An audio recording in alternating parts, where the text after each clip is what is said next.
Hello friends, welcome to edu Sai teach classes. तो आज friends हम अपने सीटेट पॉइंट ऑफ व्यू से जो 20 तारीख को आपका एग्ज़ाम होने वाला है उसके हिसाब से हम आज जितनी भी टर्म्स सीटेट में पूछी जाती है फ्रेंड्स, क्योंकि मोस्ट इम्पॉर्टेंट टर्म्स हैं, वो मैं आज आपको यहाँ पर कराऊंगा। ठीक है फ्रेंड्स।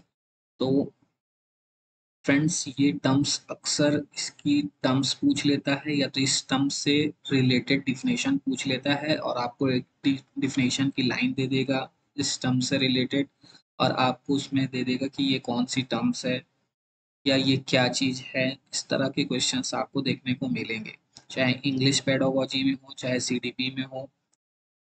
ज़्यादातर इंग्लिश पेडागोजी में अक्सर मिल जाता है ये देखने को, लेकिन जितने भी सेक्शंस की पेडागोजी होगी फ्रेंड्स, यानी कि आपका एनवायरमेंटल साइंस में, हिंदी में, इंग्लिश में, सीडीपी में तो पूछता ही पूछता है फ्रेंड्स। उस वो तो उसमें तो 100% पूछेगा ही। और मैथ में तो इससे रिलेटेड आपको, लेकिन कुछ टर्म्स ऐसी हैं कि जो लैंग्वेज में चाहे हिंदी हो चाहे इंग्लिश है उसमें पूछेगा। तो फ्रेंड्स यहाँ मेरा उद्देश्य है कि आपको जो टर्म्स पूछता है सीटेट में, तो आज मैं यहाँ पर आपको जिस तरह मैंने आपको पॉजिटिव और नेगेटिव टैग वर्ड्स आपको बताया था, तो उसी तरह मैं यहाँ पर जितनी भी सीटेट में आज तक पूछे गए हैं अब तक, उन सारी टर्म्स को मैं यहाँ पर आपको कवर कराऊंगा, जो आपके लिए सीटेट पॉइंट ऑफ व्यू से एग्जाम के बेस से बहुत इंपॉर्टेंट है। अगर अगर आपने इसको कर लिया फ्रेंड्स, तो आपका इससे रिलेटेड अगर क्वेश्चंस आता है तो फ्रेंड्स आपका नंबर तो आपको कोई काट नहीं सकता है। ठीक है फ्रेंड्स। तो आइए फ्रेंड्स, हम ज़्यादा देर नहीं करते हैं और अपनी जितनी भी टर्म्स है उसको वन बाय वन करके देखते हैं। तो यहाँ पर हमारे सामने जो पहली टर्म्स दिख रही है फ्रेंड्स, इसको एक्सटेम्पोर बोलते हैं। ठीक है फ्रेंड्स। इसमें क्या होता है कि student expected to speak on a given topic, यानी कि इसमें क्या होता है कि किसी भी टॉपिक पर ऑन द स्पॉट बोलने को दिया जाता है। ठीक है फ्रेंड्स। यानी कि स्टूडेंट को से एक्सपेक्टेड किया जाता है to speak on a given time, यानी कि किसी भी टॉपिक पर जो स्टूडेंट को बोलने के लिए क्या दिया जाता है, ऑन द स्पॉट दिया जाता है कि वो उस पे उस टॉपिक को दे दिया जाता है और कहा जाता है कि ऑन द स्पॉट बोलो। तो इसमें क्या है, 1 से 3 मिनट तक स्पीकिंग की जाती है। A minute to organise your thoughts, sometimes start on a topic as soon as it is a given. ठीक है फ्रेंड्स। तो ये कुछ पॉइंट्स है जो इससे रिलेटेड है फ्रेंड्स। अक्सर इस तरह से पूछ लेता है, लाइन दे देता है ऑप्शंस में। इस तरह से लाइन, 4 ऑप्शंस में से एक ऑप्शंस बना के दे देगा और पूछ लेगा कि ये क्या चीज है। ठीक है फ्रेंड्स। तो ये एक्सटेम्पोर में आता है। ठीक है। तो इसमें क्या होता है कि ऑन द स्पॉट बोलने को दिया जाता है। ठीक है।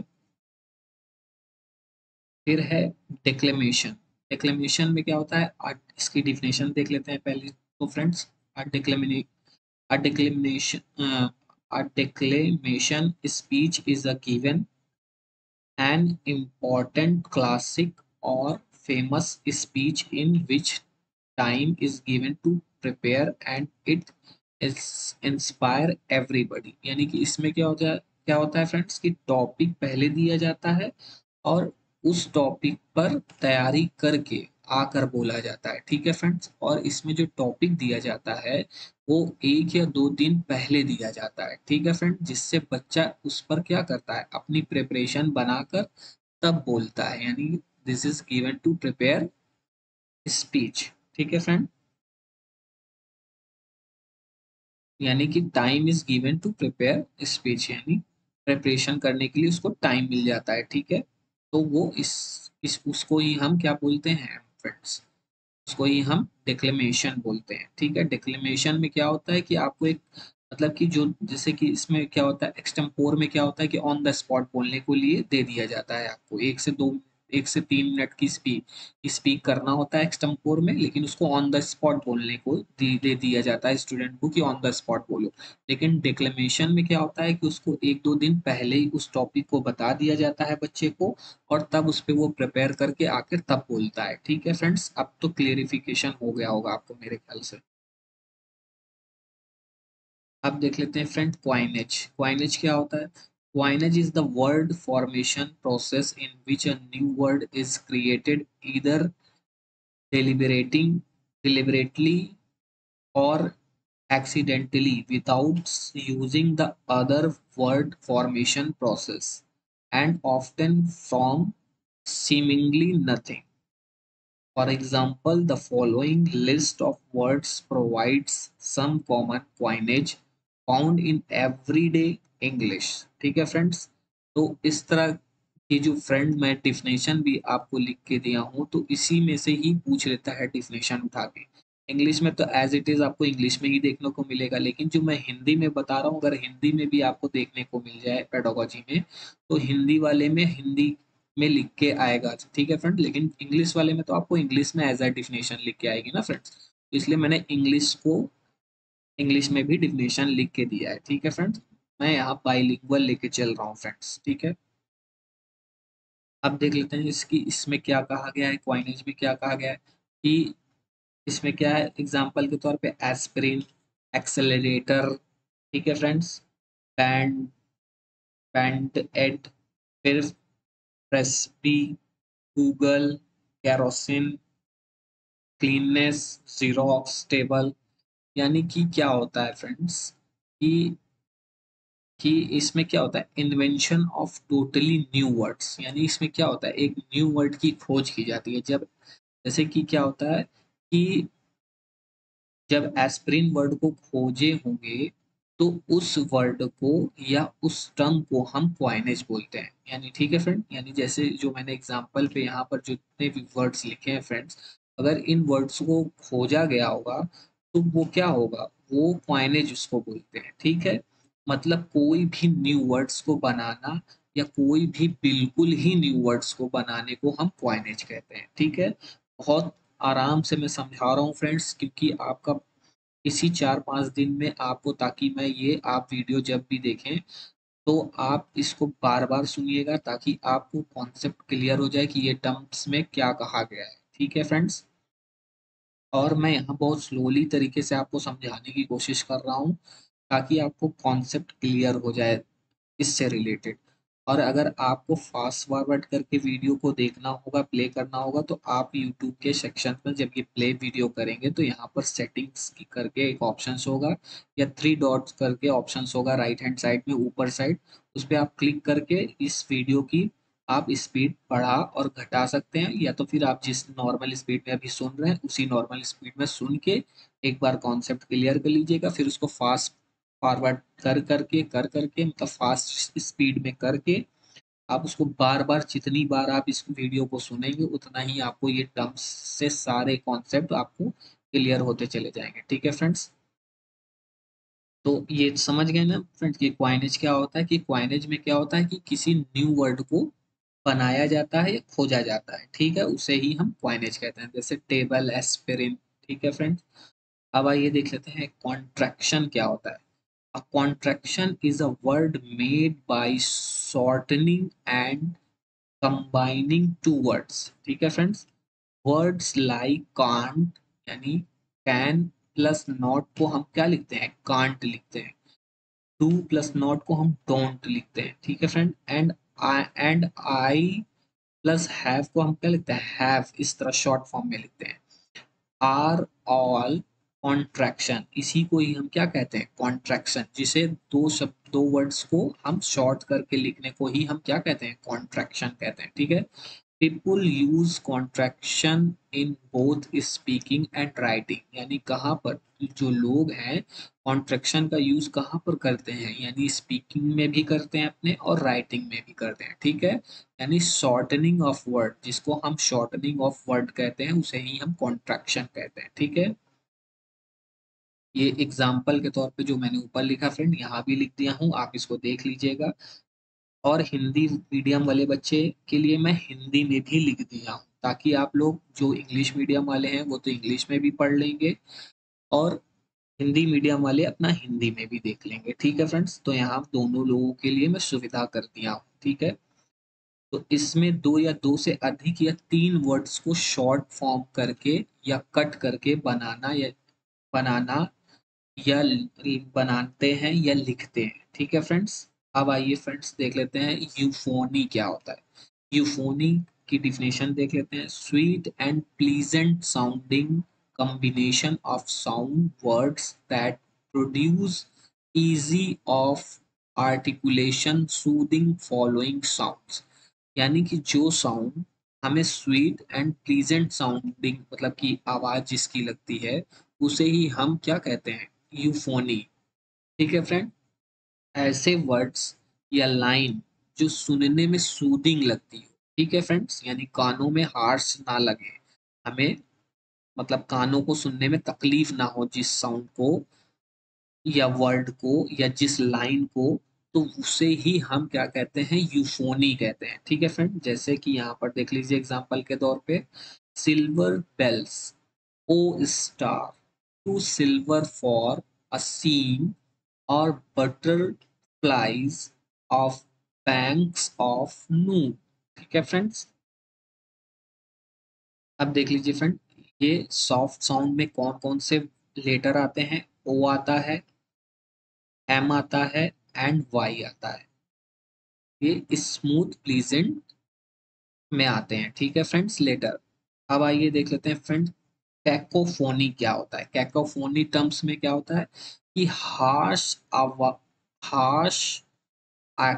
मतलब एक्वर्ड और unpleasant sound or dissonant sound used deliberately in poetry or prose, the opposite of euphony। यानी समझ गए फ्रेंड कि यूफोनी का जो अपोजिट होता है उसे ही हम कैकोफोनी कहते हैं। इसमें क्या होता है, इसमें हार्श और awkward और अनप्लीजेंट साउंड होता है। ठीक है फ्रेंड्स,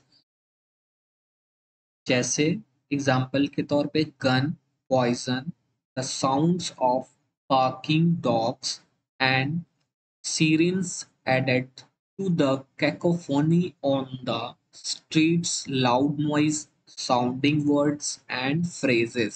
ठीक है फ्रेंड, देख लीजिए फ्रेंड, यूफोनी में क्या होता है, प्लीजेंट साउंड। कैकोफोनी में क्या होता है, horrible sound, harsh sound, awkward sound, unpleasant sound, उसे हम कैकोफोनी कहते हैं। ठीक है फ्रेंड, यूफोनी में प्लीजेंट साउंड, सूदिंग साउंड, ठीक है, होता है, यानी कि सूदिंग वर्ड, सूदिंग लाइन, जो आपके कानों को सुनने में अच्छा लगे उसे यूफोनिक साउंड कहते हैं, और जो कानों को सुनने में हार्श, हॉरिबल, ऑकवर्ड, अनप्लीजेंट लगे उसे कैकोफोनी साउंड कहते हैं। ठीक है फ्रेंड्स, अब आइए देखते हैं फ्रेंड, क्लिपिंग क्या होता है। क्लिपिंग की डिफिनेशन देख लीजिए friend. Clipping is the process of the cutting of the beginning और the end of a word or both leaving apart to stand for the whole। The result of this process is called clipped word। ठीक है friends, तो किसी भी word का beginning या and cut कर दो या बोथ, ताकि वो वर्ड अकेला खड़ा होकर उस पूरे वर्ड को आपको बता सके। ठीक है फ्रेंड्स, कहने का ये जो सेंस है, डिफिनेशन है, उसका यहाँ ये सार मैंने लिख दिया है कि किसी भी वर्ड का बिगिनिंग हो या एंड हो, कट कर कर दो या बोथ, दो या बोथ, जिसे दो या बोथ, ताकि वो वर्ड अकेला खड़ा होकर उस पूरे वर्ड को आपको बता सके। फॉर एग्जाम्पल, जैसे कि प्रोफेसर शब्द का आगे का भाग खाली हम लिखते टाइम प्रोफ लिख देते हैं। ठीक है फ्रेंड, जिम्नाजिम, जिम्नेजियम को हम क्या लिख देते हैं, GYM के रूप में खाली लिख देते हैं। फिर एडवर्टीजमेंट को हम किस रूप में लिख देते हैं, AD, शॉर्ट फॉर्म में AD। फिर बाईसाइकिल को बाइक लिख देते हैं। मैथमेटिक्स का आगे का हिस्सा यानी ये मैथ खाली मैथ लिख देते हैं तो सबको समझ में आ जाता है कि मैथमेटिक्स। ठीक है फ्रेंड। प्रोफ प्रोफेसर का आगे का प्रोफ लिख के आगे अगर हम अपने नाम के आगे प्रोफ और लिख दें अपना नाम, तो हम समझ जाएंगे कि हम as a post of professor. तो क्या है फ्रेंड्स, यानी कि किसी भी वर्ड का बिगिनिंग हो या एंड का या बिगिनिंग का कोई आगे का शब्द हो या कोई वर्ड का पीछे के शब्द को ऐसा लिख देते हैं ताकि उससे हमको वो जो मतलब कि शब्द लिखा जाता है उसको देखते ही या पढ़ते ही हमको समझ में आ जाता है पूरा वर्ड को। ठीक है फ्रेंड्स, अब तो समझ में आ गया होगा। यहाँ पर और भी एग्जाम्पल मैंने दे दिया है फ्रेंड्स, ताकि अगर एग्जाम से रिलेटेड आए तो आप तुरंत पकड़ लो। ठीक है, जैसे फैक्स को फैसीमाइल, फोन को टेलीफोन, ठीक है, मोमो को मोमोरेंडम, ठीक है, फोटो को फोटोग्राफ। ठीक है, ये देख लीजिएगा फ्रेंड्स। आगे आप लोग फिर क्लिपिंग वह होता है जिसमें एक शब्द का शॉर्ट फॉर्म बनाया जाता है। ठीक है फ्रेंड्स, उसी को यहाँ पर भी मैंने लिख दिया है। ठीक है, क्लिपिंग वह शब्द है जिसको शॉर्ट फॉर्म में बनाया जाता है। ठीक है, या लिखा जाता है। ठीक है, किसी भी वर्ड को शॉर्ट फॉर्म में लिख दिया जाता है, उसे ही हम क्लिपिंग कहते हैं। अब आइए फ्रेंड, डायलेक्ट क्या होता है। A dialect is a form of language, ठीक है, peculiar to a specific region. ठीक है, जैसे कि आपने देखा होगा कि आप अगर किसी भी रीजन में जाते हो या किसी भी शहर के क्षेत्र में आप जाके देखोगे, तो हर एक पार्टिकुलर एरिया की अपनी पार्टिकुलर अपनी एक भाषा होती है, एक लैंग्वेज होती है, एक अपनी लैंग्वेज होती है, उसी को हम क्या बोलते हैं, डायलेक्ट बोलते हैं। ठीक है फ्रेंड, आप कहीं भी आप जाइए, आप 200-300 किलोमीटर के दायरे अपने एरिया से दूर जाइए आप, तो उस क्षेत्र में जैसे ही आप जाएंगे तो वहाँ की जो डायलेक्ट होगी यानी जो क्षेत्रीय भाषा होगी, आपको कुछ फर्क देखने को जरूर मिलेगा कि वो बदली होगी। तो वो उस बदली हुई भाषा को ही हम क्या कहते हैं इंग्लिश में, डायलेक्ट। ठीक है फ्रेंड, आप देख लीजिए, वी कॉल अ बुक कटावा, वी कॉल इट अ कटाबा। ठीक है, कटावा, कटाबा। ठीक है, कुछ जगहों पर कटावा बोला जाता होगा तो कुछ जगहों पे कटाबा बोला जाता होगा। ठीक है फ्रेंड्स, अब आइए फ्रेंड, क्या होता है देख लेते हैं, डिक्शन। डिक्शन क्या होता है, the way a writer chooses to write and how it conveys their point of view to the reader और लिसनर। ठीक है फ्रेंड, यानी कोई ऑथर चूज करता है अपनी लैंग्वेज को कि मैं ऐसे लिखूंगा, तो उस चीज को हम डिक्शन के रूप में जानते हैं। ये ऑथर के ऊपर होता है कि वो अपनी रीडर को, लिसनर को क्या सुनाना या दिखाना चाहता है अपनी लैंग्वेज के थ्रू। ठीक है फ्रेंड, जैसे कोई हेलो बोलता है, हेलो को ही हम कोई व्हाट्सअप के रूप में बोलता है कि हे गाइस व्हाट्सअप, ऐसे करके आप लोग बोलते होगे ना।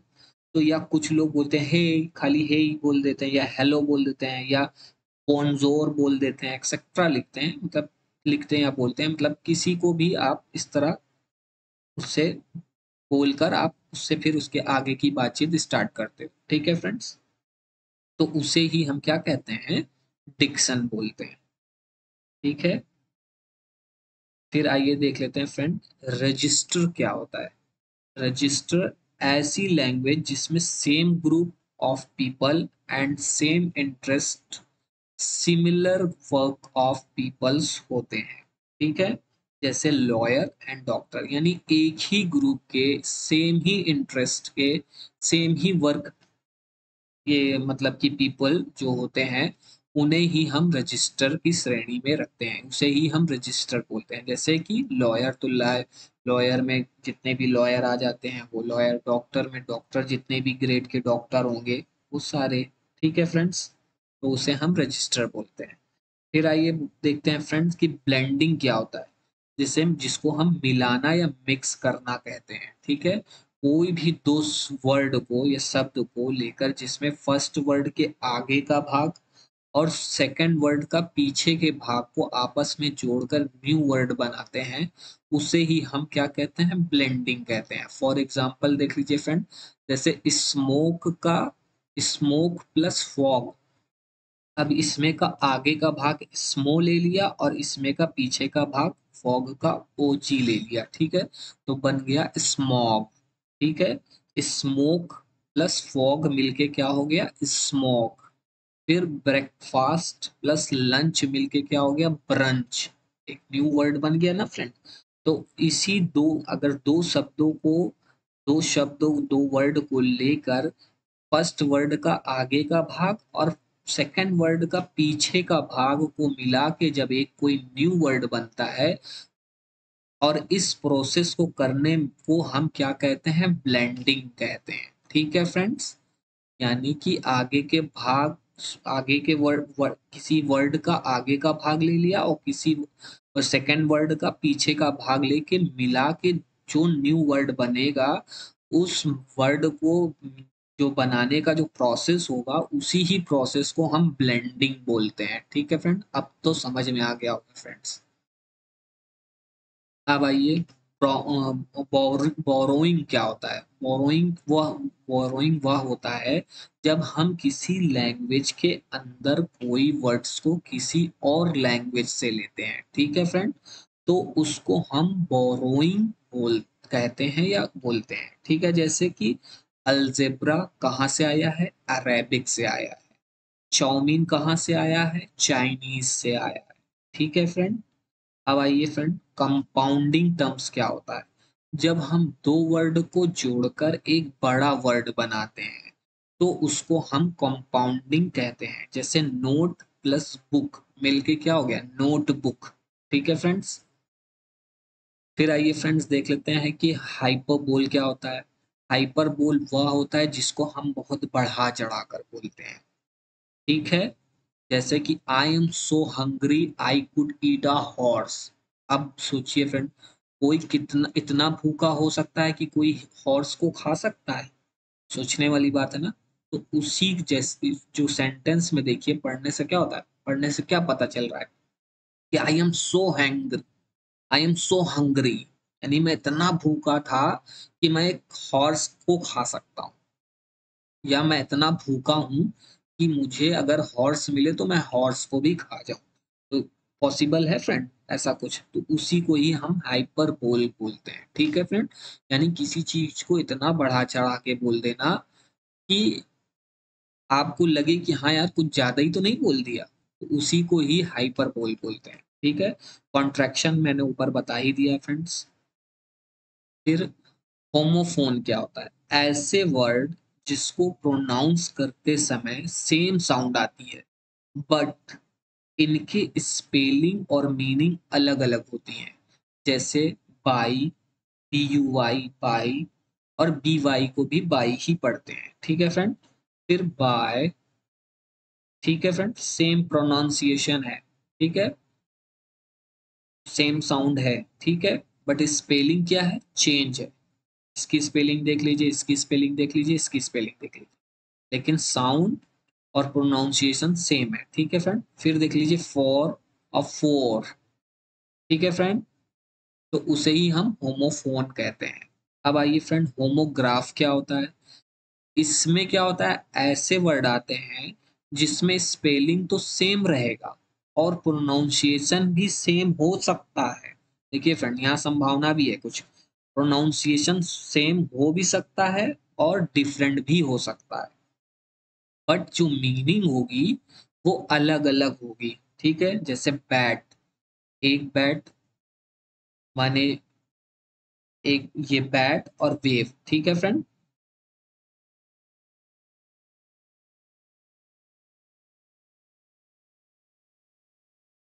हाँ फ्रेंड्स, कहाँ पढ़ते हैं, हाँ देखिए बैट, एक बैट माने बल्ला होता है और एक बैट माने चमगादड़ होता है। ठीक है फ्रेंड, लेकिन आपको यहाँ पर स्पेलिंग तो सेम मिल रही है और प्रोनाउंसिएशन भी सेम मिल रहा है, लेकिन जो उसका मीनिंग है वो अलग अलग हो गई। ठीक है फ्रेंड, उसी को ही हम क्या कहते हैं, होमोग्राफ कहते हैं। अब आइए फ्रेंड्स, क्लिच क्या होता है ये देख लेते हैं। a word that has become so overused that it has lost its original meaning.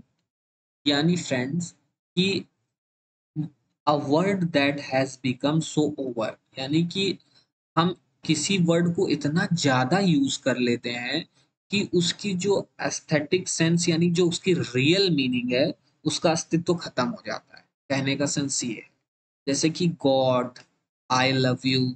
I love you को तो आजकल इतना इजीली बोल दिया जाता है कि उसका जो पहले जो उसका सेंस है आई लव यू का वो तो खत्म ही हो गया है। ठीक है फ्रेंड्स, तो उसी चीज को यहाँ कहा गया है, बताया गया है। तो उसी को ही हम क्या कहते हैं, clutch.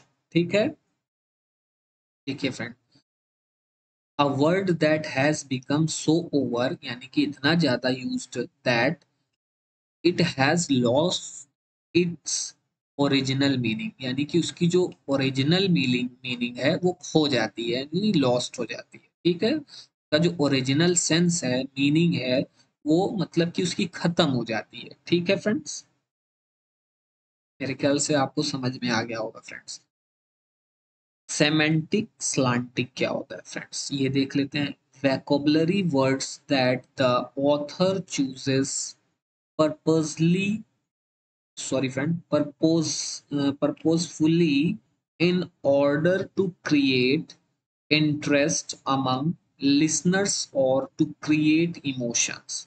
Example for fat free chips, ठीक है, sugar free biscuits, juicy free burger. ठीक है फ्रेंड, अब देख लीजिए इसको हिंदी में भी कि ऐसे वर्ड्स को ऑथर जानबूझकर यूज करता है। क्यों यूज करता है? क्योंकि उसको पता है कि जो पीपल हैं यानी जो लोग हैं वो ऐसे वर्ड्स से क्या होंगे, अट्रैक्ट होंगे। आपने देखा होगा चिप्स के पैकेट पे इस तरह लिखा होगा कि चिप्स चिप्स के पैकेट पे लिखा नहीं रहता है फ्रेंड, आपने देखा होगा, कभी भी खाते होंगे भाई, अंकल चिप्स हुआ, जो भी आप लेस हुआ, जो भी आप चिप्स खाते होंगे या कुरकुरे खाते होंगे, तो उस पे लिखा होगा कि fat free chips, fat free जो भी आपने मतलब प्रोडक्ट खाते होंगे पैकेट वाला, ये जो भी, तो उस पे ऐसा कुछ लिखा रहता है कि जो आपको हेल्थ के लिए मतलब ये रहता है कि बेनिफिशियल दिखा के उस पे लिखा रहता है। ठीक है, तो उससे क्या होता है, आप क्या होते हो, अट्रैक्ट होते हो कि हाँ यार ये कोई चीज नुकसान नहीं करेगा तो उसको हम लेके आ सकते हो। तो अट्रैक्ट, तो ऐसे वर्ड से अट्रैक्ट जरूर होगा, होंगे मतलब जो लोग हैं, तो लिसनर जो होगा, लिसनर्स होगा, उसके अंदर इमोशंस क्रिएट होगा होगा और वो ऐसे वर्ड्स को सुनकर पढ़कर उसके अंदर इंटरेस्ट पैदा होगा। इसी इसलिए वो जो मतलब कि जो ऑथर होता है वो वर्ड्स और लाइंस को यूज करता है। ठीक है, उसी ही को ही हम क्या बोलते हैं, सेमेंटिक स्लैंटिंग। ठीक है फ्रेंड्स, अब तो समझ में आ गया होगा। अब आइए फ्रेंड्स, ऑक्सीमोरोन क्या होता है, in which two opposite ideas, यानी कि दो opposite ideas are joined to create an effect. ठीक है फ्रेंड्स, एग्जाम्पल जैसे लिविंग डेथ। अब सोचिए फ्रेंड, एक तरफ लिविंग भी बोल रहा है वो दूसरी तरफ डेथ भी बोल रहा है, अपोजिट हुआ ना, अपोजिट आइडियाज हुआ ना, are joined to create an effect, create हो कर किया जाता है और इफेक्ट डाला जाता है दो अपोजिट आइडियाज के थ्रू। ठीक है friends, along together, cruel kindness, एक तरफ निर्दयी भी है दूसरी तरफ दयालु भी है। तो हो गया ना फ्रेंड्स, तो अपोजिट आइडियाज हुआ ना फ्रेंड्स, तो उसी को ही हम क्या कहते हैं, ऑक्सीमोरोन। ठीक है, अब आइए फ्रेंड्स, क्या होता है, तो कौन सा टर्म है, यूफेमिनिज्म। यूफेमी फेमिज्म, यूफेमिज्म क्या का मतलब क्या होगा फ्रेंड्स, हार्श वर्ड की जगह पर जब हम पोलाइट वर्ड्स का यूज करते हैं ताकि किसी को खराब ना लगे, तो उसी को यूफेमिज्म कहते हैं। फॉर एग्जाम्पल, पास्ड अवे, अगर कोई किसी को हम डायरेक्टली डेथ बोल देंगे तो कितना खराब लगता है ना फ्रेंड, उसी को हम अगर हम सेंटेंस के थ्रू कह देंगे इज पास्ड अवे, तो कितना सूदिंग और कितना अच्छा लग रहा है ना फ्रेंड बोलने में भी और सुनने वाले को भी, तो उसी को ही यूफेमिज्म कहा जाता है। फिर है इंस्टीड ऑफ डाइट। ठीक है फ्रेंड्स, ये फॉर एग्जाम्पल है फ्रेंड्स, इसको देख लीजिएगा। इस तरह के एग्जाम्पल आपको अगर सीटेट देकर पूछता है कि इसको क्या कहेंगे, तो वो यूफेमिज्म की श्रेणी में आएगा। ठीक है फ्रेंड। फिर आइए देख लेते हैं फ्रेंड, एजोनेंस क्या होता है। Refers to repetition of vowel sound. इसका रिपीटेशन किसका होता है, वोवेल साउंड्स का।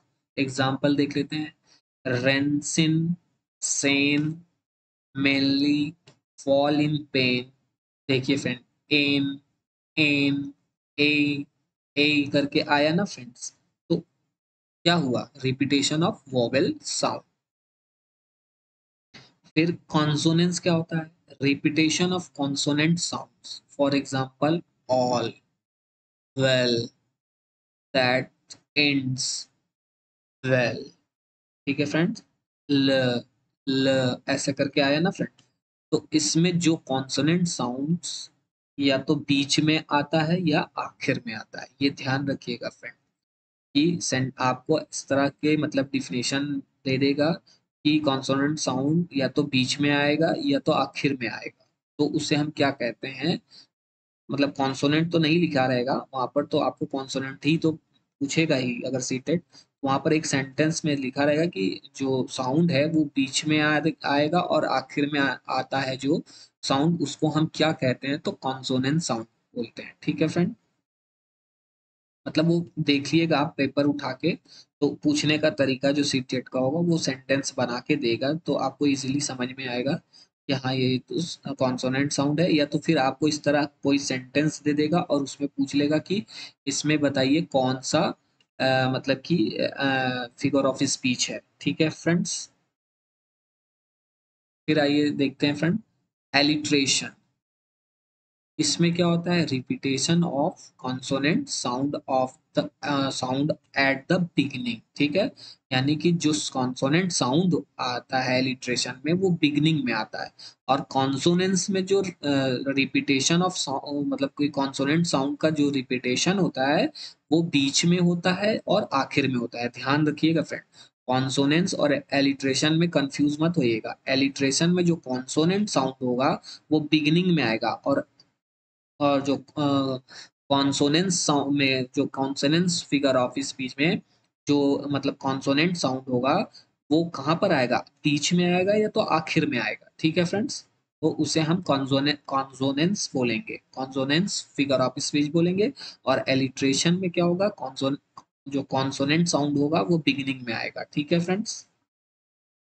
अब आइए देख लेते हैं सिमिली। सिमिली क्या होता है, it compares to different things in order to create new meaning by using like, as और so. For example, her heart is like a gold. यानी कि जब हम किसी चीज को कंपेयर करके या तुलना की जाती है किसी दो डिफरेंट थिंग के साथ, तो वहां पर सिमिली होता है। ठीक है, और पहचान क्या होगी, उस सेंटेंस में लाइक और एज सो लगा रहेगा। ठीक है फ्रेंड, जैसे यहाँ पर देख लीजिए ये लाइक लगा हुआ है ना फ्रेंड्स, तो हर heart is like a gold, तो यहाँ पर क्या है, यहाँ पर कौन सा फिगर ऑफ स्पीच है, तो सिमिली है। ठीक है फ्रेंड्स। अब आइए देखते हैं फ्रेंड, मेटाफर क्या होता है। It use one thing to mean the other and makes the comparison between the two. Example, इसमें क्या होता है कि फ्रेंड की सिमिली में क्या होता है कि हम कंपेयर करते हैं दो चीजों में। ठीक है, और लाइक एज सो लगाकर। ठीक है, लेकिन इसमें क्या होता है, लाइक एज सो का प्रयोग नहीं होता है। इसमें क्या होता है कि मेटाफर में हम किसी चीज को डायरेक्ट ही एड्रेस कर देते हैं, मतलब डायरेक्ट ही बोल देते हैं। जैसे क्या है, हर हर हार्ट इज गोल्ड, यानी तुम्हारा हार्ट गोल्ड है। यहाँ पर क्या है कि मतलब कि आपका हार्ट है वो किसके समान है, गोल्ड के समान है, सोने के समान है। लेकिन यहाँ पर क्या मेटाफर में क्या कह दिया कि आपका हार्ट गोल्ड ही है, मतलब कि सोना ही है, उसको डायरेक्ट उसी को ही बोल दिया है। ठीक है फ्रेंड्स, तो उसे हम मेटाफर बोलते हैं। ठीक है। अब आइए, मॉर्फोलॉजी क्या होता है friend, study of structure of words. ठीक है फ्रेंड, यानी क्या होता है, मॉर्फोलॉजी में क्या होता है, study of structure of words, यानी किसकी स्टडी की जाती है, स्ट्रक्चर ऑफ वर्ड्स की। और study of forms and formation की स्टडी की जाती है, forms and formation of words in a language, यानी कि लैंग्वेज फॉर्म्स और फॉर्मेशन वर्ड्स इन लैंग्वेज की स्टडी की जाती है, उसे हम मॉर्फोलॉजी कहते हैं। ठीक है फ्रेंड, यानी study of structure of words की स्टडी की जाती है तो उसे हम मॉर्फोलॉजी बोलते हैं, या तो study of forms and formation of words in a language, यानी किसी भाषा में हम फॉर्म्स और फॉर्मेशन यानी वर्ड्स के फॉर्म्स को या उसके फॉर्मेशंस को, फॉर्मेशन की जब हम स्टडी कहते करते हैं किसी लैंग्वेज में, तो उसे ही हम मॉर्फोलॉजी कहते हैं। ठीक है फ्रेंड्स, अब आइए फ्रेंड, मॉर्फेम क्या होता है? Smallest unit of speech that has meaning, यानी कि जो स्मॉलेस्ट यूनिट होता है किसकी, स्पीच की, तो उसे हम मॉर्फेन मॉर्फेन की श्रेणी में रखते हैं। ठीक है, उसे हम मॉर्फेन बोलते हैं, यानी कि जो स्मॉलेस्ट यूनिट ऑफ स्पीच, यानी किसी स्पीच की स्मॉलेस्ट यूनिट को हम मॉर्फेन कहते हैं, मॉर्फेम कहते हैं। फेनोलॉजी क्या होता है? Study of way speech sounds are structured और हाउ साउंड आर ऑर्गेनाइज्ड। ठीक है फ्रेंड्स, यानी फोनोलॉजी क्या होता है? स्टडी ऑफ वे स्पीच, यानी किसी स्पीच की स्टडी की जाती है कि मतलब उसको किस तरह की स्पीच की, मतलब स्टडी ऑफ वे यानी तरीके को, यानी स्पीच की तरीके की, जब स्पीच के तरीके की स्टडी की जाती है। साउंड्स आर स्ट्रक्चर, यानी साउंड के स्ट्रक्चर की स्टडी की जाती है। और हाउ साउंड आर ऑर्गेनाइज्ड, और उस साउंड को कैसे ऑर्गेनाइज्ड किया गया है, तो उसे ही हम फेनोलॉजी बोलते हैं। ठीक है फ्रेंड्स, फिर फोनेम क्या होता है? Smollett smallest unit in a sound system of a language, यानी कि जो smallest unit in a sound, यानी साउंड की क्या होती है? एक छोटी इकाई इकाई होती है, इकाई लैंग्वेज की, जो साउंड की, जो लैंग्वेज की, यानी सिस्टम ऑफ अ लैंग्वेज, यानी कि जो smallest unit in a sound system of language, यानी भाषा की जो सबसे, मतलब जो भाषा की जो ध्वनि होती है, या मतलब कि उस ध्वनि की सबसे छोटी इकाई को हम फोनेम बोलते हैं। और ऊपर क्या है फ्रेंड, कंफ्यूज मत होइएगा, यहाँ पर जहाँ पर ये मॉर्फेम बोला है, इसमें स्मॉलेस्ट यूनिट ऑफ स्पीच, यानी स्पीच की जो यूनिट यूनिट होती है, यानी इकाई होती है, सबसे छोटी इकाई होती है, उसे मॉर्फेम बोलते हैं। और साउंड की सबसे छोटी इकाई को हम फोनेम बोलते हैं। ठीक है, स्पीच की सबसे छोटी इकाई को हम मॉर्फेम बोलेंगे। ठीक है, ध्यान रखिएगा फ्रेंड, कंफ्यूज मत होइएगा। स्पीच की सबसे छोटी इकाई को मॉर्फेम बोलेंगे, मॉर्फेम बोलेंगे, और साउंड की सबसे छोटी इकाई को हम फोनेम बोलेंगे। ठीक है फ्रेंड्स, ये याद रखिएगा, क्योंकि सीटेट में पूछ लेगा तो आप वहां पर कंफ्यूज मत होइएगा। इसीलिए फ्रेंड, इस वीडियो को आप बार बार जितनी बार सुनेंगे उतना आपको कॉन्सेप्ट क्लियर होगा। फिर पन्स क्या होता है? पन क्या होता है फ्रेंड? ठीक है, words that humorously suggests two और मोर मीनिंग। ठीक है फ्रेंड, फॉर एग्जाम्पल वेट और वेट, जहां पर साउंड सेम आती है but they have different meaning होती है, but they have different meaning, यानी जहां पर, तो उसे हम क्या कहते हैं? दैट इज कॉल पन। ठीक है फ्रेंड, यानी जब हमें साउंड सेम सुनाई दे तो, और साउंड सेम हो लेकिन उसकी डिफरेंट मीनिंग हो, तो उसे हम क्या कहेंगे? पन कहेंगे। जैसे कि वेट, एक वेट होता है किसी का वेट करना, और एक वेट होता है किसी का वजन करना। ठीक है फ्रेंड, समझ गए आप कि पन किसे कहेंगे? फिर आइए फ्रेंड, कन्वर्जन क्या होता है? कन्वर्जन क्या होता है, इस टर्म को समझ लेते हैं, कि process of creating a new word, of form करना, यानी किसी न्यू वर्ड का फॉर्म करना, changing in a part of speech, जैसे नाउन को प्रोनाउन में बदलना, चेंज करना या बदलना, और वर्ब को एडवर्ब में चेंज करना या बदलना, इस प्रोसेस को ही हम कन्वर्जन कहते हैं। ठीक है फ्रेंड, अब तो समझ में आ गया होगा।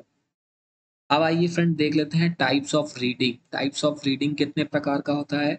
Oral reading, supplementary reading, library reading, फिर है गोबल जो है गोबल रीडिंग, और फिर है एक्सटेंसिव रीडिंग, और फिर इंटेंसिव रीडिंग, और स्कीमिंग रीडिंग और स्कैनिंग रीडिंग। ये दोनों जो रीडिंग है फ्रेंड, स्कीमिंग और स्कैनिंग, ये रैपिड रीडिंग होती है। ठीक है फ्रेंड्स। और फ्रेंड, मैंने कल जब आपको पॉजिटिव और निगेटिव वर्ड बताया था, तो उसमें आपने देखा होगा कि पॉजिटिव में और निगेटिव में आपको एक्सटेंसिव और इंटेंसिव रीडिंग देखने को मिला था, यानी ये दो शब्द आपको देखने को मिले थे, टैग वर्ड देखने को मिला था। तो एक्सटेंसिव रीडिंग क्या होता है फ्रेंड? ऊपर ऊपर किसी चीज को पढ़ा देना। ठीक है फ्रेंड। और इंटेंसिव क्या होता है? उसको ठीक डीप डीप ढंग से, यानी ठीक ढंग से किसी चीज को बताना, यानी ऊपर सरफेस लेवल पे हमको बच्चे को नहीं पढ़ा के निकल जाना, यानी उसको ठीक ढंग से पढ़ाने को, डीप ढंग से पढ़ाने को इंटेंसिव रीडिंग कहते हैं, या डीप ढंग से पढ़ने को इंटेंसिव कहते हैं। एक्सटेंसिव क्या होता है कि बाहरी बाहरी, यानी ऊपरी ऊपरी तरफ से पढ़ के, यानी ऊपर ऊपर से थोड़ा बहुत पढ़ के बच्चे को पढ़ा के निकल गए। तो हमें बच्चे को ऊपर ऊपर नहीं पढ़ाना है, तो ये हमारा निगेटिव वर्ड में आया था फ्रेंड। अगर आप लोगों ने वीडियो पॉजिटिव और निगेटिव वर्ड वाला नहीं देखा तो आप जाके देखिए, वहां पर मैंने ये बताया है कि हमें बच्चों को एक्सटेंसिव रीडिंग नहीं कराना है, हमें बच्चों को इंटेंसिव रीडिंग कराना है। ठीक है, ताकि बच्चा हमारा क्रिएटिव हो सके। अब आइए देख लेते हैं फ्रेंड, स्कैमिंग और स्कैनिंग में क्या अंतर है, और इसको रैपिड रीडिंग की श्रेणी में रखा जाता है। ठीक है फ्रेंड, और ये सीटेट में बहुत बार पूछा है फ्रेंड। ठीक है, तो आइए देख लेते हैं स्कीमिंग क्या होता है। कि reading quickly to get the general theme, topic, meaning और मेन आइडिया और जनरल ओवरव्यू। फ्रेंड, ये लाइन याद रखिएगा, इसी लाइन को उठा के हूबहू कभी कभी दे देता है, तो आपको पता होना चाहिए। ठीक है। और स्कीमिंग को जिस्ट रीडिंग भी कहते हैं। ठीक है फ्रेंड, जिसमें हम जल्दी जल्दी पढ़ते हैं। ठीक है। फॉर एग्जाम्पल न्यूज़पेपर हुआ, मैगजीन्स हुआ, ट्रेवल हुआ, या ब्रोचर हुआ, एक्सेट्रा। ठीक है।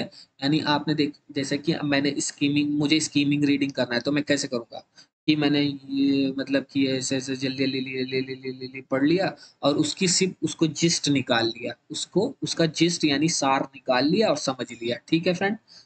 ठीक है, कभी कभी आप लोग देखो न्यूज़पेपर कोई आप पढ़ते हो, तो आप उसका हेडलाइन पढ़ लिया, या उसका थोड़ा थोड़ा ऊपर ऊपर से दो चार लाइनें जैसे जैसे जल्दी जल्दी पढ़ के, और उसको आप समझ लिए कि हाँ इसमें क्या कहा गया है। ठीक है फ्रेंड्स, उसी को हम स्कीमिंग कहते हैं। अब आइए स्कैनिंग रीडिंग क्या होता है। स्कैनिंग में, स्कैनिंग से ही समझ में आता है कि किसी चीज को स्कैन करके पढ़ना। ठीक है फ्रेंड, यानी to locate a specific fact और place of information only clue word. For example train ticket में आप क्या करते हो? ट्रेन टिकट में अगर जैसे आप रिजर्वेशन करा के जाते हो, चाहे एसी में जाते हो, एसी फर्स्ट क्लास में जाते हो, चाहे सेकंड क्लास थर्ड क्लास जिसमें भी जाते हो, आप स्लीपर में जाते हो, तो वहां पर जो ट्रेन की बोगी पे ट्रेन चलने से पहले उस पे टीटी आके एक लिस्ट चिपका देता है। तो उसमें आप क्या करते हो, जब आप प्लेटफॉर्म पे पहुंचते हो और अपनी गाड़ी के पास जाके बोगी के पास पहुंचते हो, और आप जिस बोगी में आपका वो रिजर्वेशन हुआ रहता है, उस बोगी के पास आप जाके अपनी नेम जो लिस्ट चिपकी रहती है उसमें आप क्या करते हो? देखते हो अपने नाम को ना। तो कैसे देखते हो? ऐसे ऐसे ऐसे ऐसे ऐसे ऐसे ऐसे ऐसे जल्दी जल्दी करके स्कैनिंग करते हो, वहां पर स्कैनिंग करके, और आपका नाम जहां दिखता है आप कहते हो ये है, ये मेरा नाम आ गया, तो ये है मेरा नाम, मेरी इसी बोगी में मेरा रिजर्वेशन है, इसी नंबर, इसी बोगी में मेरा इस सीट नंबर ये फला फला ये है। तो आप वहां पर तुरंत ऐसे ऐसे तुरंत लोकेट करना, ऐसे ऐसे जल्दी जल्दी करके, और तुरंत वहां पकड़ लेना कि ये है नाम।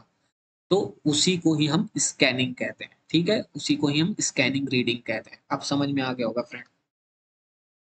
अब आइए फ्रेंड, क्या होता है ओनोमोटोपोइया। ओनोमोटोपोइया में क्या होता है? A type of word that sounds like what it describe. For example oops, boom, crash, flop.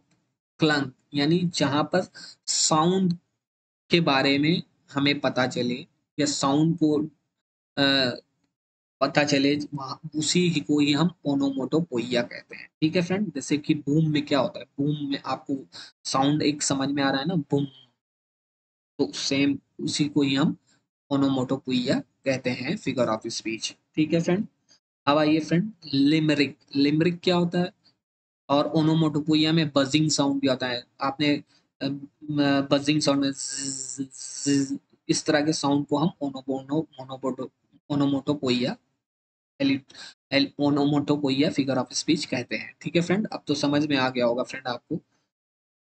Limerick क्या होता है friend? A closed form poem with a light and humorous subject matter, first, second और fifth line rhyme.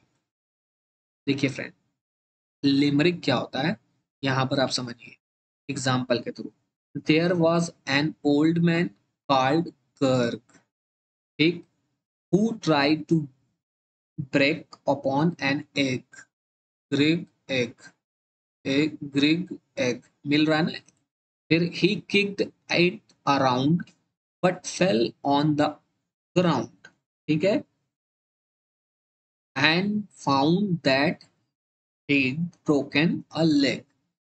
तो friends यहाँ पर क्या है कि first and second and fifth fifth line rhyme कर रही है, यानी कि आपकी फर्स्ट, सेकंड और फिफ्थ, यानी ग ग ग, यानी ग्रिग ग्रिग एग लेग। ठीक है फ्रेंड, यानी ग ग की साउंड आई ना, तो ये क्या कर रही है, राइम कर रही है। यहाँ पर मैंने लिख दिया फ्रेंड्स कि फर्स्ट, सेकंड और फिफ्थ लाइंस राइम कर रही है, और थर्ड और फोर्थ लाइन क्या है, छोटी है, तो वो क्या हुआ, लिमरिक हुआ। उसी को ही हम लिमरिक बोलते हैं। आपके पास इस तरह का एक पैरा दे देगा फ्रेंड सीटेट उठा के, और उसमें इस तरह की राइम करा देगा। फर्स्ट लाइन राइम करा देगा, सेकंड लाइन राइम करा देगा, और फिफ्थ लाइन राइम करा देगा। दो थर्ड और फोर्थ लाइन को शॉर्ट कर देगा, छोटा कर देगा, और पूछ लेगा कि यहाँ पर कौन सा फिगर ऑफ स्पीच है। तो आप तुरंत पढ़ के तुरंत समझ जाइएगा, ये पहचान है कि फर्स्ट और सेकंड और फिफ्थ लाइन राइम करेगी, और थर्ड और फोर्थ लाइन शॉर्ट होगी, तो उसे हम लिमरिक फिगर ऑफ स्पीच कहते हैं। और क्या बोलता है कि a close form poem with a light and humorous subject matter, और क्या होगा, एक ह्यूमरस सब्जेक्ट मैटर होगा उसमें। ठीक है, तो ये याद रखिएगा, ये नहीं खाली इतना पहचान बता रही है, उसमें एक ह्यूमरस सब्जेक्ट मैटर भी होना चाहिए। ठीक है फ्रेंड। फिर what is gender stereotype? Gender stereotypes क्या होता है फ्रेंड? इसको हम जेंडर रूढ़िबद्धता क्या कहते हैं। ठीक है, gender stereotype is beliefs about the personal attribute of females and males। Friend, ये डिफिनेशन याद रखिएगा, एज इट इज उठा के सीटेट पूछ लेता है, तो आप तुरंत पहचान जाइएगा कि इस तरह की लाइन अगर आपको देखने को मिले तो वो स्टीरियोटाइप होगा। ठीक है, उसको स्टीरियोटाइप्स बोलेंगे। स्टीरियोटाइप्स, ये मैंने एक डिफिनेशन ये लिखा है, एक डिफिनेशन नीचे लिखा है। Stereotypes believe about social group in terms of the traits और characteristics that they are believed to share। Stereotype are cognitive cognitive framework that influence the processing of social information। देखिए friend, यहाँ पर मैंने वो हिंदी में जिस तरह की परिभाषा ऊपर लिखी है उसका हिंदी यहाँ लिखा हुआ है, शुद्ध हिंदी में। ठीक है फ्रेंड्स, लेकिन मैं आपको उसका इसका जिस्ट बता रहा हूँ, इसका सार की स्टीरियोटाइप्स होता क्या है, जेंडर स्टीरियोटाइप्स होता क्या है। ठीक है फ्रेंड्स, कि आपने जो हमारे लोगों के अंदर एक बिलीव बैठ गया है कि जो फीमेल होती हैं वो फ्राइटनेड होती हैं, हेल्पफुल होती हैं, साई नेचर होती हैं, वीक होती हैं, इमोशनली होती हैं, सैड होती हैं, ब्यूटीफुल होती हैं, अबला नारी होती हैं। और फिल्मों में भी दिखाया जाता है कि हमारी जो नारी है, फीमेल है, वो एक कमजोर है, अबला नारी के रूप में उसको पिक्चराइज किया जाता है।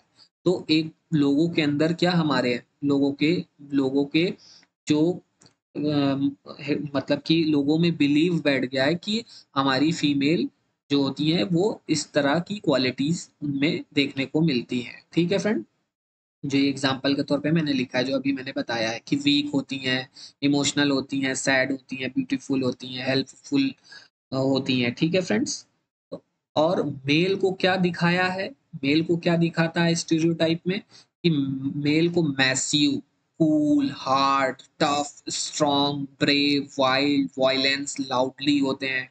ठीक है, यानी कि आपने पिक्चरों में भी देखा होगा कि फीमेल को मतलब कि अबला नारी के रूप में दिखाता है, और फिर कोई एक हीरो आता है उस अबला नारी को चारों तरफ से जो विलेन घेरे रहते हैं उनको बचाता है, उस लेडी को बचाता है। तो वहां पर क्या है, तो मेल को क्या है, डोमिनेंट दिखा दिया है, यानी कि वॉयलेंस, लाउड, मतलब कि स्ट्रांग दिखा दिया है। ठीक है, तो उसी को ही हम स्टीरियोटाइप बोलते हैं। ठीक है फ्रेंड्स, अब आइए फ्रेंड्स, जेंडर बायस क्या होता है, कि लड़के और लड़की में फर्क करना या करने को हम जेंडर बायस कहते हैं। ठीक है फ्रेंड, अब तो समझ में आ गया होगा स्टीरियोटाइप क्या होता है और जेंडर बायस क्या होता है। ठीक है, लड़के और लड़कियों में फर्क करना उसे हम जेंडर बायस कहते हैं, और लेकिन बिलीव बना लेना कि लड़कियां कमजोर होती हैं और लड़के स्ट्रांग होते हैं, उसे हम स्टीरियोटाइप बोलते हैं। ठीक है, फिर आइए फ्रेंड, लर्नड हेल्पलेसनेस, ये एक टर्म पूछी जाती है, बहुत बार पूछी जाती है फ्रेंड, और लेटेस्ट में भी पूछी गई है। तो ये देख लीजिए कि लर्न हेल्पलेसनेस क्या होता है। लर्न हेल्पलेसनेस क्या होता है, लाचारी सीखा, यानी कि इसकी डिफिनेशन देख लीजिए पहले, तो फिर मैं इसको बताता हूँ कि theory of behavioural learning based on research by Martin Seligman, wherein includes suffer from a deliberating sense of negativity, apathy and powerlessness in the belief that they are helplessness या helpless or unable to influence the outcome of events around them। ठीक है friend, यानी कि आपने कभी आपके life में भी, सबके लाइफ में आता है फ्रेंड, हम सबके लाइफ में जब कभी लाइफ में थोड़ा सा, यानी कि जब हम लाइफ में थोड़ा सा हार मान लेते हैं, सबके लाइफ में कभी कभी ऐसा कोई ना कोई ऐसा मोमेंट आया होगा जहां पर हमको लगता होगा कि हमसे अब ये कुछ नहीं, हमसे ये नहीं हो पाएगा। मतलब एक ऐसा मोड़ आता है कि अब जैसे लगता है कि हमसे अब ये नहीं हो पाएगा। तो वहाँ वो थोड़े समय के लिए ही आता है, बट अगर आप उसको अपने आप को संभाल लिए तो वो ये चीज हट भी जाता है, कोई बहुत बड़ी चीज नहीं है फ्रेंड, लेकिन ये आता जरूर है सबके लाइफ में। तो जब हम लाइफ में थोड़ा सा हार मान जाते हैं कि यार ये तो अब मेरे से होगा ही नहीं, ये मेरे से एग्जाम ही क्लियर नहीं होगा, होगा ही नहीं, ये नेगेटिविटी सी आ जाती है, डिप्रेशन से आ जाता है, या एक ऐसी स्टेज आ जाती है कि बस लगता है कि अब हमसे होगा ही नहीं, तो उसी को ही हम क्या कहते हैं, लर्न हेल्पलेसनेस कहते हैं। ठीक है फ्रेंड्स, मैंने हिंदी में भी डिफाइन करते हुए लिख दिया है फ्रेंड, ताकि हिंदी मीडियम वाले पढ़ के भी समझ सकें। ठीक है फ्रेंड्स, अब आइए, इसको मैंने जो ऊपर इंग्लिश में लिखा है सेम वहाँ उसको ही हिंदी में भी मैंने लिख दिया है, उसका हिंदी ट्रांसलेट है, ये समझ लीजिए। ठीक है फ्रेंड्स, फिर आइए ऑटोनॉमी यानी स्वायत्तता। स्वायत्तता क्या होती है, autonomy is an individuals capacity for self determination, यानी कि जब आपको खुद पर यकीन करें, जब आपको खुद पर यकीन आ जाए, और बच्चों को मतलब जब आपको खुद पर यकीन हो कि हाँ मैं ये कर सकता हूँ, तो उसे ही ऑटोनॉमी कहते हैं। और बच्चों को फ्रीडम दे कि वो जो चाहे सो बने, सो करें, वैसा करें, दैट इज ऑटोनॉमी। ठीक है फ्रेंड, जब आपको खुद पर यकीन हो कि हाँ मैं ये कर लूंगा, ये कर सकता हूँ, तो उसे ऑटोनॉमी यानी स्वायत्तता कहते हैं। और इसमें क्या होता है, बच्चे को हमको क्या देना है, फ्रीडम देना है, ताकि वो क्या करे, वो उनका जो भी मन करे वो सो करे, जो चाहे वो करे, ठीक है, जो चाहे वो बने, जो चाहे वो करें, दैट इज ऑटोनॉमी, ठीक है। नेचर एंड नर्चर क्या होता है फ्रेंड, जिसे हम प्राकृतिक और पोषण कहते हैं। नेचर क्या होता है फ्रेंड, जिसे हम नेचर क्या होता है, हेरिडिटी, जिसे अनुवांशिकता कहते हैं। और नर्चर क्या होता है, एनवायरमेंट यानी वातावरण, ठीक है फ्रेंड। नेचर हेरिडिटी में आता है और नर्चर एनवायरमेंट में आता है, जिसे वातावरण। और ये पहली डिबेट है फ्रेंड, और दो दो डिबेट हुई है फ्रेंड्स, ठीक है। इस पे भी डिबेट हो रहा है। और एक डिबेट और हो रही है कि मतलब कि साइकोलॉजी में डेवलपमेंट पे भी डिबेट हो रही है कि development is a continuous process. मतलब सम पीपल आर सेइंग कि डेवलपमेंट इज कॉन्टिन्यूअस प्रोसेस, और some people are saying development is discontinuous process, ठीक है फ्रेंड्स। तो ये दो दो डिबेट बहुत मतलब जोर शोर से चल रहा है साइकोलॉजी में। अब आइए फ्रेंड देख लेते हैं कि कंस्ट्रक्टिविज्म क्या होता है, जिसे हम रचनावाद कहते हैं, जिसमें children construct their knowledge through exploration and adaptation to their environment. यानी जब बच्चा अपनी नॉलेज को खुद बनाता है, चीजों को एक्सप्लोर करता है करके, मतलब एक्सप्लोर करता है यानी किसके थ्रू एक्सप्लोर करता है, learning by doing, so that is known as constructivism, ठीक है फ्रेंड। और कंस्ट्रक्टिविज्म को मतलब कि ट्रूली 5 लोगों ने माना है। तो उन पांचों लोगों का नाम है फ्रेंड कि प्याजे ने दिया है कंस्ट्रक्टिविज्म की को वो बताया है, वाइगोत्स्की ने भी बताया है कंस्ट्रक्टिविज्म पर, ब्रूनर ने भी बोला है, टेवे ने भी बोला है, जॉन टेवे ने बोला है, और मारिया मॉन्टेसरी ने। ये 5 लोग हैं जो ट्रूली बिलीव्स करते हैं कंस्ट्रक्टिविज्म पर, ठीक है फ्रेंड्स। अब आइए फ्रेंड्स क्या होता है, एक टर्म आती है अक्सर पूछ लेता है, सोशलाइजेशन क्या होता है, ठीक है। तो process by which individuals acquire the knowledge language social skills and value to conform to the norms and rules। Sorry friend, यहाँ यू होगा, एक मिनट,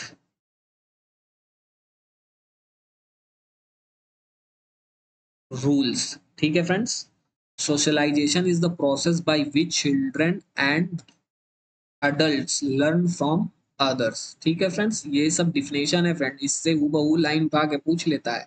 तो बहुत ध्यान से पढ़िएगा और बहुत ध्यान से सुनिए भी कि इसका मैंने क्या बता रहे हैं, और डिफिनेशन की लाइन भी ध्यान में रखिएगा, ठीक है फ्रेंड। तो समाजीकरण क्या होता है ये पहले जानिए। जब एक छोटा बच्चा समाज में बहुत ही बेहतर तरीके से अडेप्ट एंड एडजस्ट करता है और बहुत ही बेहतर तरीके से सामाजिक कौशलों को सीखता है, तो उसे ही हम समाजीकरण कहते हैं। और वो क्या करता है, सोसाइटी के नॉर्म्स और वैल्यूज, जो norms and value and rules को अच्छी तरह निभाता है, उसे ही हम समाजीकरण कहते हैं, ठीक है। अब आइए फ्रेंड, मेटाकॉग्निशन क्या होता है और कॉग्निशन क्या होता है। पहले ये जान लीजिए कि कॉग्निशन क्या होता है, जिसे हम संज्ञान कहते हैं। तो what people know and think, यानी संज्ञान वह होता है कि हम क्या सोच रहे हैं, और यह एक मेंटल प्रोसेस है, ठीक है। संज्ञान वह होता है कि जिसमें हम क्या सोच रहे हैं ये जानते हैं, ठीक है, मतलब कि वो जानना होता है कि हम क्या सोच रहे हैं, ठीक है। उसे हम कॉग्निशन बोलते हैं, यानी what people know and think, यानी संज्ञान वह होता है कि हम क्या सोच रहे हैं। और मेटा कॉग्निशन क्या होता है कि मेटा कॉग्निशन में होता है कि how people think about their own thinking, यानी कि एक्चुअली में लोग सोच क्या रहे हैं ये भी सोचना, उसको ही हम क्या कहते हैं, मेटा कॉग्निशन।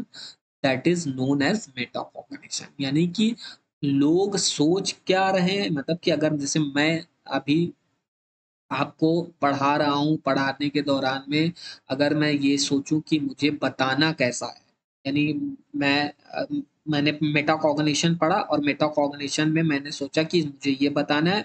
अब मैं उस चीज को बताने को भी कैसे बताऊं ये सोचूं, तो उसको क्या कहेंगे, that is known as metacognition, ठीक है फ्रेंड्स। अब समझ में आ गया होगा, मैंने पॉजिटिव और नेगेटिव में भी मेटाकॉग्निशन टर्म्स का ये वर्ड आया था तो वहां पर भी मैंने डिफाइन किया है फ्रेंड्स। ठीक है फ्रेंड्स।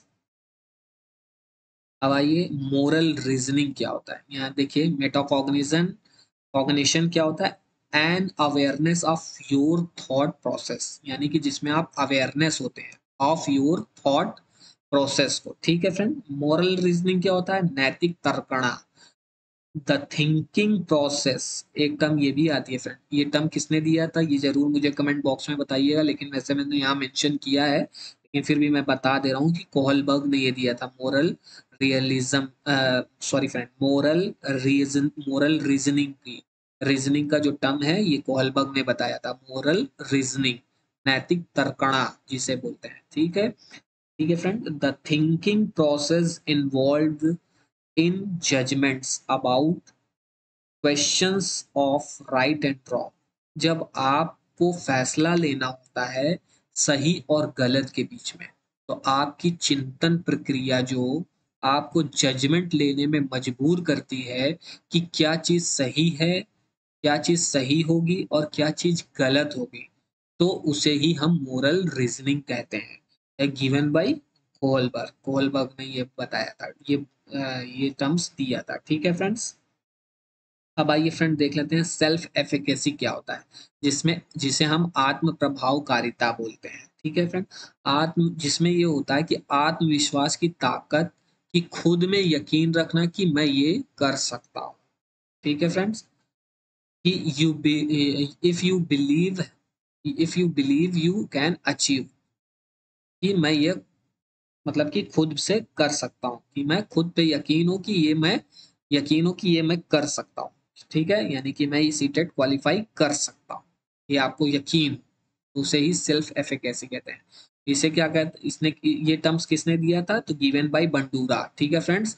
और एक फ्रेंड्स यहाँ ये सेल्फ एफिकेसी है फ्रेंड्स, और यहाँ पर मैंने आपको शायद बाई मिस्टेक बता दिया था कि सेल्फ एफिकेसी वाला ही मैंने वहां ऊपर भी बता दिया था, उसके लिए मुझे क्षमा करिएगा। ये ऑटोनॉमी, स्वायत्तता, यानी कि इसमें क्या होता है कि autonomy is an individual capacity for self determination, यानी कि जब खुद पर यकीन हो, यहाँ पर भी आपको खुद पर यकीन ही होता है। ठीक है फ्रेंड। और बच्चों को फ्रीडम दे, लेकिन यहाँ पर क्या होता है, बच्चों को फ्रीडम दे कि वो जो चाहे वो बने, जो चाहे वो करे, जो चाहे वो करे, दैट इज ऑटोनॉमी। ठीक है। और सेल्फ एफिकेसी, ठीक है फ्रेंड, मैंने सही बताया था।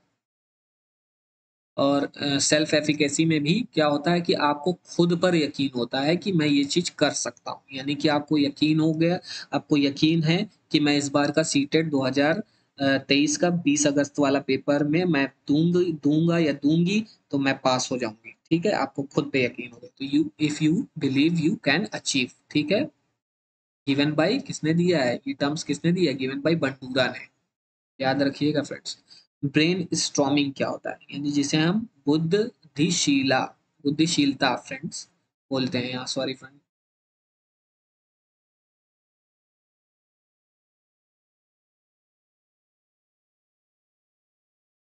डिफिनेशन देख लीजिए फ्रेंड, इसका क्या है कि a group discussion to solve a problem और get ideas with creative comments encouraged. एक ये डिफिनेशन हो गई फ्रेंड, और एक डिफिनेशन ये हो गई कि brain storming is a literal thinking. Brainstorming क्या है, एक लिटरल थिंकिंग है, लिटरल थिंकिंग प्रोसेस है। ठीक है friends. It is design to help you break out of your thinking patterns into new ways of looking of things। ठीक है friend. यानी कि अपने माइंड को हिलाना, अपने माइंड को जकड़ना, अपने माइंड को स्टिमुलेट करना, कि अपने माइंड में न्यू न्यू आइडियाज लेकर आओ, कुछ क्रिएटिव आइडियाज लेकर आओ, so that is known as brain storming. यानी बच्चे को जब हम न्यू न्यू आइडियाज लेके आने को बोलते हैं, उनके माइंड को हम मतलब कि जकड़ना जिसको कहते हैं, स्टिमुलेट करते हैं, माइंड में न्यू न्यू आइडियाज बच्चों को लेकर आने को कहते हैं, क्रिएटिव आइडियाज लेके आने को कहते हैं, तो उसी को ही हम ब्रेन स्टॉर्मिंग कराना कहते हैं। ठीक है friends, so that is known as brain storming.